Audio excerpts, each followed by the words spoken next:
Right now, the crypto market is not looking too great. We're seeing the entire crypto market plunge after the Federal Reserve released their December 2021 meeting minutes. We're seeing Solana experience a number of outages that have to shut down yet again, and fear is at an all-time record high in the crypto market. So today's video, I just want to talk about what's going on, what you should be doing with your portfolio, what I'm doing, and in particular, I want to talk about that major issue going on with Solana and how we could actually profit from it.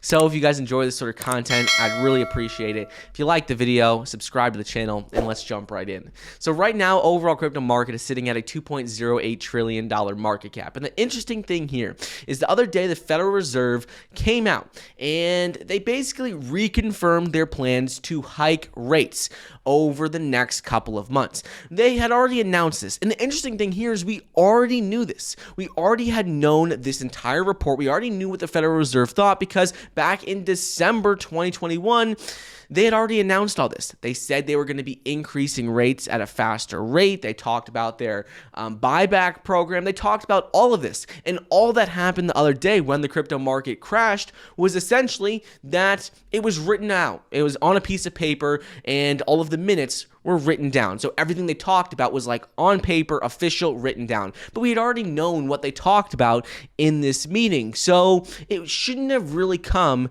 as that big of a surprise because it wasn't anything drastically different than we already thought. Yes, it wasn't good, but nothing drastically different than what we already were to expect coming out of the Federal Reserve. And what we're seeing right now is that this caused massive amounts of liquidations in the crypto market. We saw that over 700, right around $800 million worth of crypto were liquidated over the last 24 hours. If you look at this chart, it shows you, for one day it was $640 million. The next day was about right around $180 million. So in total, we saw about $800 million worth of liquidations happen. This was caused by the Federal Reserve, causing a lot of fear in the market. Prices dropped, and as prices dropped, hit certain levels, people's accounts were liquidated. Anyone who had margin, they were just automatically liquidated, causing prices to drop even further. And we saw Bitcoin's price drop into that $42,400 per coin range. On top of all this, we have seen the crypto fear and greed index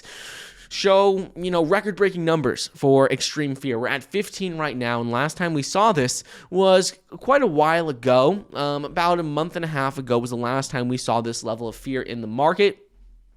And so there's just a lot of fear going on. It was all happening because of the Federal Reserve, which triggered all the liquidations to happen, which triggered all of the fear in the market. So it was just like a ripple effect where one thing caused, domino effect to a bunch of other things happening with the market, causing prices to drop about 7 to 10%.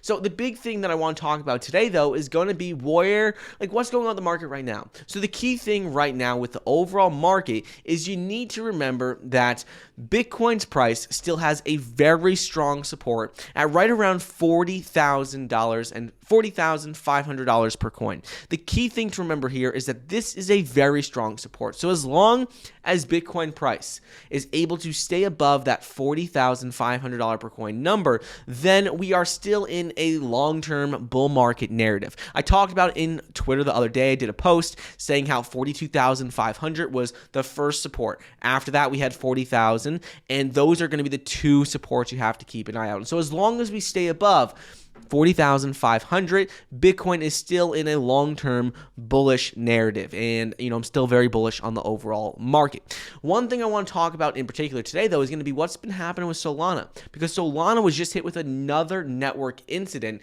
causing another shutdown, basically. And this is the third incident Solana has had in just the last couple of months. First one we saw a few months back, and it's been a recurring theme happening with Solana. And this has caused a bit of concern, and it should cause concern because this is not a good sign, seeing that there are, incidents happening every couple of months with Solana when it's supposed to be very secure, able to process more transactions per second than any other blockchain out there. It's supposed to be not having these issues. And we have seen that now officially, it says on January 4th at 2 o'clock in the morning, there was another issue, another attack on Solana's blockchain as it went down yet again. So this is not a great sign. Why? Well, like I said, you want to make sure that any blockchain that's going to be scalable long-term is secure. But the thing is we can actually profit from this because Solana's price has taken a big hit, and while I'm still bullish on it long term, this is the main reason why it's so important to diversify your portfolio and invest in other layer 1 blockchains like Cardano, like Terra Luna, like Cardano, like Polkadot. This is why it's so important to invest in all of these other ones rather than just stick with Solana or just stick with Ethereum. You need to be diversified. And the interesting thing here is that when we look at the data, right now the data shows us that Solana, Terra, Polkadot are growing significantly faster than Ethereum when Ethereum was around the same size. We're seeing that according to a new report that Avalanche, Terra, Polkadot, Solana, and Near are all growing at a much faster rate in terms of development and number of active monthly developers using and building on their platform than Ethereum did. So this is why in 2022, I'm expecting some of the biggest gains to come out of these other alternative layer 1 ecosystems like Cardano, like Polkadot, like Avalanche. All of these are going to be very solid picks in 2022. Last thing I want to talk about is what's going on with Cardano, because Cardano is another layer 1 ecosystem, and we've been seeing a lot of positive development take place for Cardano while Solana has been struggling just a bit. What we're seeing with Cardano is that Genius Yield is launching Genius X, which is a Cardano-focused accelerator program. They raised about $4.2 million in their seed round and have more than 135 million ADA delegated in their ongoing staking program. The key thing here is that they're going to be providing early blockchain startups all of the necessary tools to grow and build, and they're specifically focusing on Cardano's blockchain. So this is going to be very important moving forward as we continue to see more and more projects built on Cardano. NFT marketplaces being developed, seeing metaverse and games being developed. All of this is going to be key, and seeing a lot more positive announcements come out with Cardano could be exactly what we need to see Cardano overtake Solana yet again as that number 2 layer 1 ecosystem just behind Ethereum. So I'm expecting Cardano to make some pretty big moves over the next couple of months.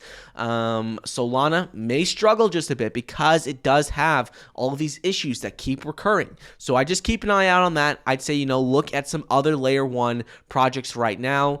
I'm not selling any Solana, but it is something to keep on your radar. Be a little bit on edge, a little bit concerned about, and just keep a close eye on, because we don't want to keep seeing all of these outages happen for Solana.